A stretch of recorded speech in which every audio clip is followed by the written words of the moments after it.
What's going on, everybody? It's your boy Rick Parma here with Talking Music. We are going to get into pricing today. But first, I want to thank God that we are alive today, that we woke up on the right side of the dirt.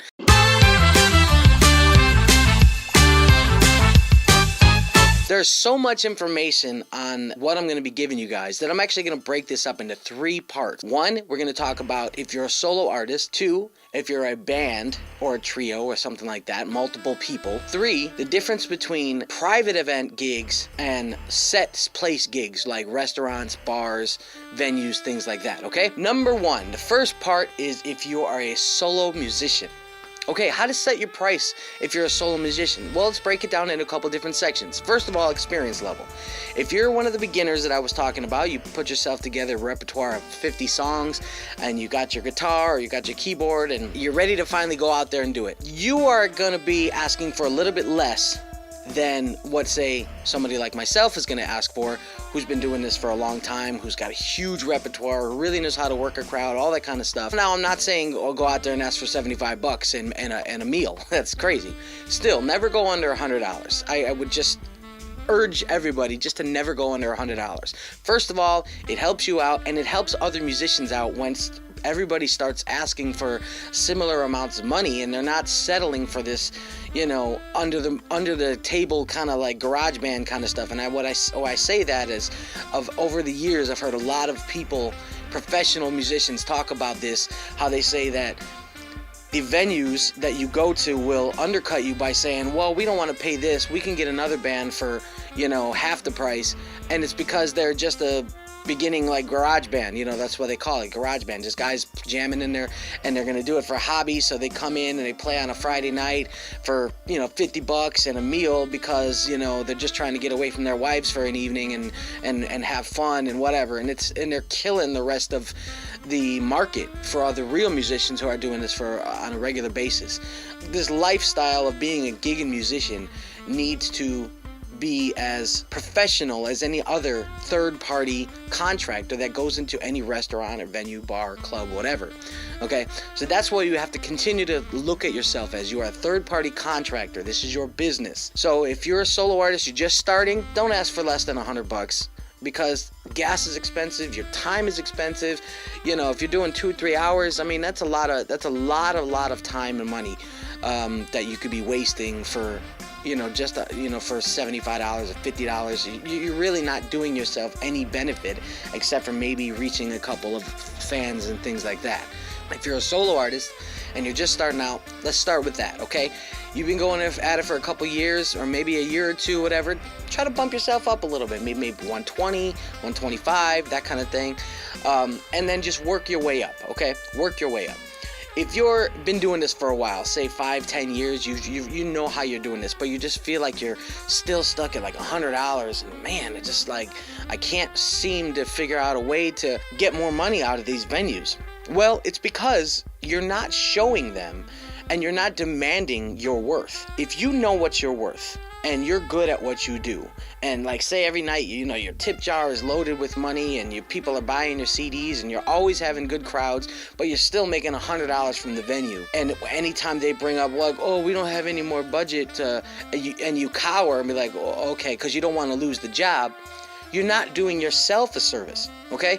I've done this many times in the past, like, oh, I don't want to lose this job. You know what? There's a million other places, like I talked in the first video. If you didn't see that, go back and see it, how to be a gigging musician, and it was about finding work. There's a million places out there in every city to find work as a musician, okay? Especially if you're a solo artist. If you're a solo artist, it's even more unlimited of a potential to be able to find work in any kind of city, even if it's a small city. You need to approach the managers, the venues, you know, the owners of the places that you're at, with the knowing of your value. You bring an incredible value to their patrons. You keep them there, the patrons there longer. The patrons spend more money. They really know that every time they come to this venue and see you perform, they're going to stay longer, and they're going to enjoy it, and they're going to come back. So you need to go to a venue and say, look, this is what's been going on. I know I've been making a certain amount of money for a while, but I feel like I'm worth this much money. This is what I need to, my new price is going to be. What would you like to do? If they don't accept you, say, that's fine, no problem. I'll just take my act somewhere else and my fans. And you don't have to be a jerk about it. Just be like, fine, I'll just let all these fans that I've been having here for the last, 6 months that love me, that love coming to see me, I'm going to start telling them to not come here and come see me somewhere else. And there's nothing wrong with doing that. There is nothing wrong with you saying, I'm going to tell them to don't come back here because I won't be here. Come back, follow me somewhere else. I feel like it's a chess move. These are fans that love you, they love watching you perform, they love coming to see you perform, and they'll want to see you perform again. So, you tell them, you know what, this place does not want to pay me what I'm worth, so I'm going to have to go somewhere else. And I'll let you guys know where I'm at, because this is about your business. I get calls all the time. Hey, are you going to be at whatchamacallit on this day? I'm like, nope, they didn't want to pay me the money I was worth. So now you can come and check me out over here. Oh, okay, cool. If that place over there doesn't see what you're worth, then they don't deserve you. Plain and simple. There's always that saying of, oh, there's a million musicians out there. Yeah, but there's only one you, okay? There's nobody out there that could do what I do. And I can't do what that person does the way they do it, okay? So everybody brings something different. I can't do what you do the way you do it because you're you. You have your own unique style. And that's what us musicians have to start to remember, is that we have a value. There's a million burger joints in the Los Angeles area, yet this guy has a burger joint that you're playing at. What makes his burger joint so much different than every other burger joint? That's the difference. He's unique in his venue, or she's unique in the way she runs her venue. You're unique in the way you run yourself and your business. So always remember that your business is your business, and how you run it is up to you. Don't do what I've done. Don't burn bridges by being negative. A place doesn't want you to work there because, maybe you're too expensive. And then you badmouth them. Fine, forget you. I don't want to work here. This place stinks or whatever. I've done that.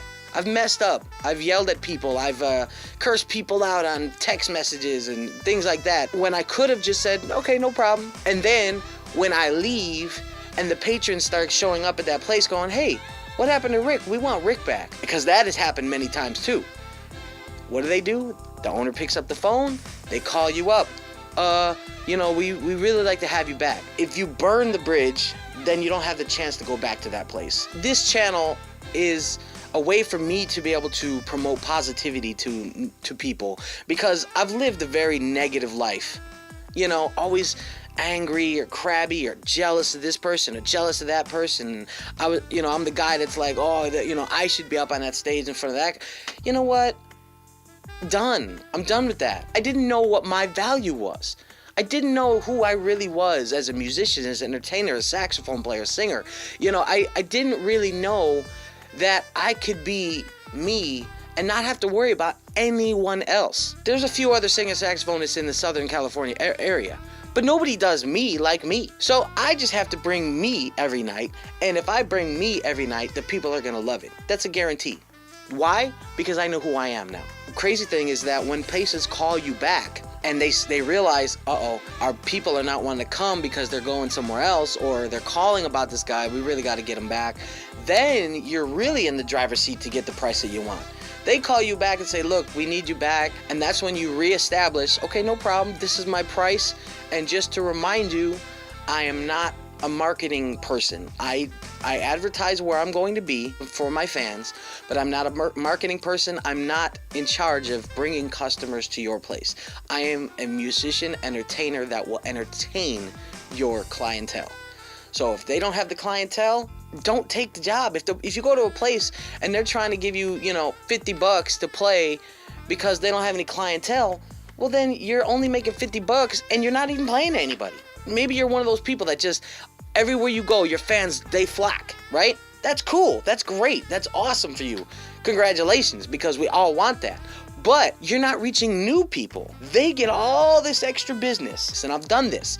You bring 100 people to a place that has no business on a Friday night, and you're like, what the heck? What's wrong with this place?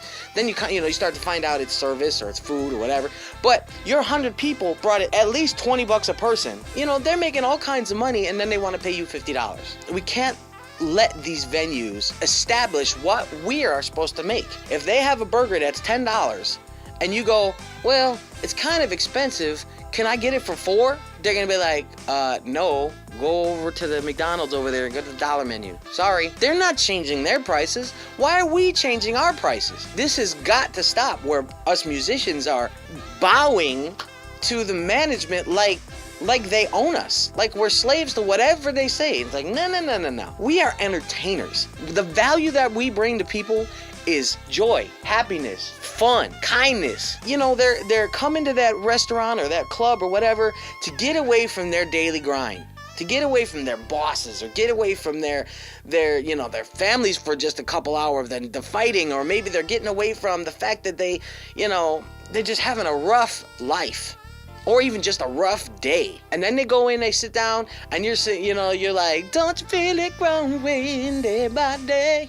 People getting ready for the news, and they're like, yeah, I know that song. They're enjoying themselves, and you just happen to be playing some good old classic rock tune that they just happen to know. That's what we do. We are entertainers. We are not just musicians. I just want to hear from you guys. What are some of the things that you have done to be able to make sure that you show your value? What are some of the things that you've done to burn a bridge? Because that's a learning tool. If you burn a bridge, you can learn from it. If you've done something wrong, learn from it. Put it in the comment section of what you've done that maybe you probably shouldn't have. Or maybe you've done like I did and badmouth somebody or whatever. Now I regret it. I feel stupid about it. Let's learn from each other. I wanted to do this channel years ago, and I actually had a musician tell me, oh, don't be telling everybody our secrets, don't be telling everybody how we do this stuff. And I'm like, yeah, you're probably right. That was stupid. I apologize to every musician that is just now watching this video and maybe learning something from it, because I held back for so long and I shouldn't have. Because this is only going to benefit me too. I'm going to learn from my own things, and I'm going to get fired up even more about being the third party business to a venue that I'm supposed to be. So thank you so much, guys. Please don't forget to subscribe, and especially share this to other musicians, share this to other people, because this doesn't go just for musicians. You can use these tips and tricks in any type of business, in any type of way of life, when it comes to your business and being able to show your worth. And I would really love to just talk to as many people about this as possible, and we're all going to grow, and we're all going to get bigger together, and we're all going to be doing a lot of work, and we're all going to be making people happy and entertaining people while we do. So until next time, thank you so much. I'll see you next time on Talking Music. Thanks, guys.